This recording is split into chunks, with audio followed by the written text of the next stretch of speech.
अस्सलामुअलैकुम नाज़रीन, मैं मोहम्मद असलम हुसैन सियासत की आलमी ख़बरों में आप सबका इस्तकबाल करता हूँ। यूक्रेन के सदर ज़ेलेंस्की की अहलिया ओलेना ज़ेलेंस्की ने कहा कि हमें सिर्फ फतेह की ही नहीं, इंसाफ की भी ज़रूरत है। अपने दौरे बरतानिया के दौरान ज़ेलेंस्की ने बरतानवी पार्लियामेंट से भी खिताब किया। इस साल 24 फरवरी से यूक्रेन के साथ मसरूफ़ जंग में रूसियों को जर्मन नाजियों से मुशाबहा करते हुए ज़ेलेंस्की ने कहा कि दूसरी आलमी जंग में जिस तरह बरतानिया के शहरों पर नाजी जर्मनी बमबारी कर रहा था, इस वक्त यूक्रेन को भी इसी तरह दहशतगर्दी का सामना है। उन्होंने कहा कि हम भी हर रोज़ सायरन की वही आवाज़ें सुन रहे हैं जो दूसरी आलमी जंग में बरतानवी सुन चुके हैं, लेकिन इस वक्त हम सिर्फ फतेह ही नहीं, इंसाफ भी चाहते हैं। नाजियों के जंगी जराइम को बेबदल नहीं छोड़ा गया, हम भी यही चाहते हैं। नाइजीरिया के सदर मोहम्मद बुखारी ने कहा है कि रूस यूक्रेन जंग में इस्तेमाल किया जाने वाला असला अफ्रीका में दाखिल होना शुरू हो गया है। नाइजीरिया सदारती दफ्तर के जारी करदा बयान के मुताबिक सदर बुखारी ने दारुलहुकूमत आबूजा में ओसोरोक पैलेस में मुनक़िदा 16वें चाड झील ताश कमीशन के सरबराह इजलास से खिताब किया। खिताब में उन्होंने कहा कि खित्ते में हल्के असला के गैर कानूनी फैलाव में तेज़ी से इजाफा हो रहा है, लिहाजा इलाकाई ममालिक की सरहदी सलामती को दोबारा सख्त करने की ज़रूरत है। जनूबी कोरिया की फौज ने कहा है कि इसने आज चारशंबे को अपने लड़ाका तैयारों को उस वक्त मुतहरिक कर दिया जब 6 रूसी और 2 चीनी लड़ाका तैयारे बगैर पेशगी इत्तला के इसके फिजाई दिफाई जोन में दाखिल हो गए। सियोल के जॉइंट चीफ्स ऑफ स्टाफ ने कहा है कि चीन के H-6 बमबार तैयारे जनूबी कोरिया के जनूबी और शुमाल मशरकी साहिल पर चारशंबे की सुबह कई बार कोरिया एयर डिफेंस शिनाख्ती जोन में दाखिल हुए और बाहर निकले। चंद घंटों के बाद वो इस जोन से मशरकी समंदर में वापस आया। इसे जापान का समंदर भी कहा जाता है। इन तैयारों के साथ रूसी जंगी तैयारे भी थे, जिनमें 2 Su-35 लड़ाका तैयारे और Tu-95 4 बमबार शामिल थे। ये जंगी तैयारे बिला आखिर जोन से निकल गए और जनूबी कोरिया की फिजाई हुदूद में दाखिल नहीं हुए। इजरायली फिल्मसाज नाडेव लैपिड, जिन्होंने एक फिल्म फेस्टिवल में फिल्म दी कश्मीर फाइल्स पर तनकीद करने वाले अपने तबसरों पर तनकीद की थी, अपने मौक़िफ़ पर कायम है और कहा कि किसी को अपनी आवाज़ उठानी होगी।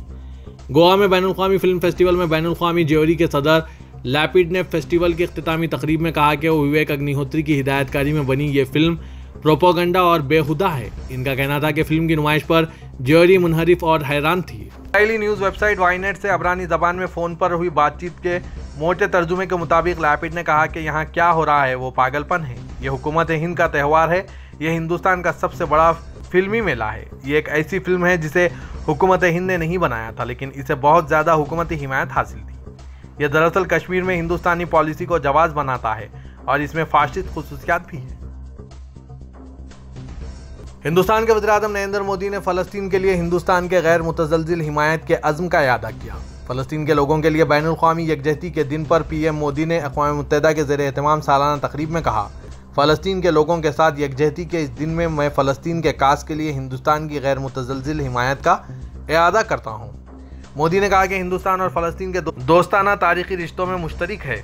हमने हमेशा फ़लस्तीनी अवाम की खुद इन्हिसारी और वक़ार के साथ समाजी और इक़्तिसादी तरक्की की जुस्तजू में इनकी हिमायत की है। हमें उम्मीद है कि फ़लस्तीन और इजराइल फ़रीक़ बराह रास्त बातचीत करेंगे और एक जामे और बाहमी तौर पर काबिल कबूल हल तलाश करेंगे। ईरान की फुटबॉल टीम चारशंबे को फीफा वर्ल्ड कप में अमेरिका के साथ मैच में हार गई, लेकिन ईरान में इस शिकस्त के बाद एक अनोखा जश्न मनाया गया।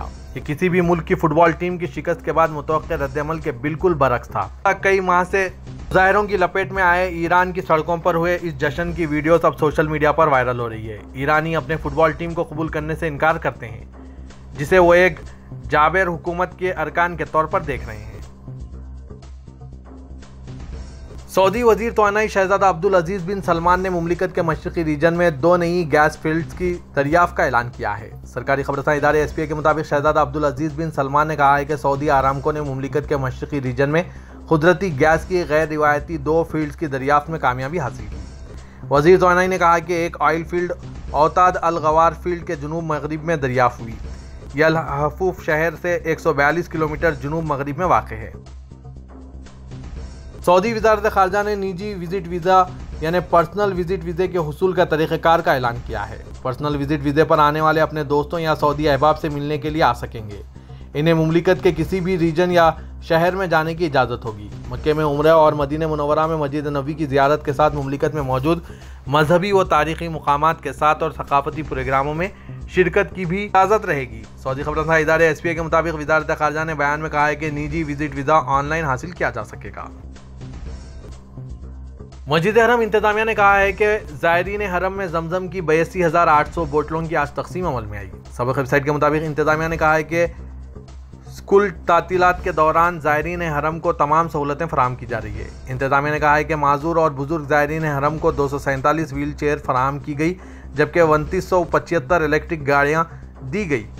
27,726 ज़ायरीन हरम की मुख्तलिफ ज़बानों में रहनुमाई की गई, जबकि मुतअद्दिद ज़ायरीन ने मसाइल पूछने के लिए मशाइख से रुजू किया। सऊदी फुटबॉल प्लेयर यासिर अल शहरानी अस्पताल से फारिग हो गए हैं। सबक वेबसाइट के मुताबिक सऊदी कौमी टीम के मारूफ खिलाड़ी की तबीयत बहाल हो गई।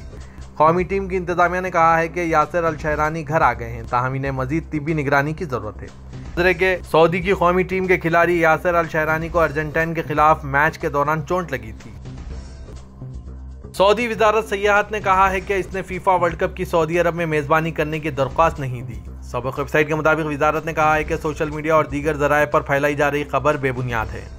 वजारत सयाहत ने कहा है कि सऊदी अरब आलमी स्पोर्ट्स मुकाबलों की मेज़बानी का एहतमाम करता है और विज़न 2030 के अहदाफ के मुताबिक सऊदी अरब में खेलों और सयाहत की तरवीज का हरीस है, लेकिन वजारत सयाहत समेत किसी भी इदारे ने फीफा वर्ल्ड कप की मेज़बानी की दरख्वास्त जमा नहीं कराई है। तुर्की के सदर रजब तैयब एर्दोगान ने कहा है कि तुर्किया साल 2022 को तरक्की की रिकॉर्ड शरह के साथ खत्म करेगा। सदर एर्दोगान ने हज़ब इक़्तिदार जस्टिस एंड डेवलपमेंट पार्टी के ज़िलाई सरबराह इजलास से खिताब किया। खिताब में उन्होंने कहा कि तुर्किया 100 साला प्रोग्राम के साथ हमने एक ऐसी शमा रोशन की है जिसकी रोशनी में हमारी मिल्लत नई उम्मीदों और नए जोश व जज्बे के साथ अगली सदी का आगाज़ करेगी। पाकिस्तान की वफाकी काबीना ने अमेरिका की दारुल-हुकूमत वाशिंगटन में पाकिस्तानी सिफारतखाने के ज़ेर इस्तेमाल 2 इमारतें नीलाम करने की मंजूरी दे दी है। काबीना को बताया गया है कि अमेरिकी हुकूमत ने इन इमारतों का सिफारती स्टेटस ख़त्म कर दिया है, जिसकी वजह से लाखों डॉलर टैक्स की मदद में अदा करना पड़ रहा है। आज 4 शुबे को वफाकी काबीना का इजलास वज़ीर आज़म पाकिस्तान शहबाज शरीफ की ज़ेर सदारत मुनक़्क़िद हुआ, जिसमें 5 निकाती एजेंडे पर गौर किया गया। काबीना को वज़ारत ख़ारजा की जानिब से ब्रीफिंग में बताया गया कि वाशिंगटन में पाकिस्तानी सिफारतखाने के ज़ेर इस्तेमाल 2 इमारतें थीं, जिनका अमेरिकी हुकूमत ने 2010 में सिफारती स्टेटस ख़त्म कर दिया था, क्योंकि वो इस इलाके में मौजूद है जहाँ सिफारती इमारत को मुंतकिल करने का कह दिया गया था। वज़ारत इत्तलात मरियम औरंगज़ेब ने इन इमारतों के हवाले से बताया कि इमारतों के हवाले से बर वक्त फैसला न करने पर $8,19,000 टैक्स अदा करना पड़ा।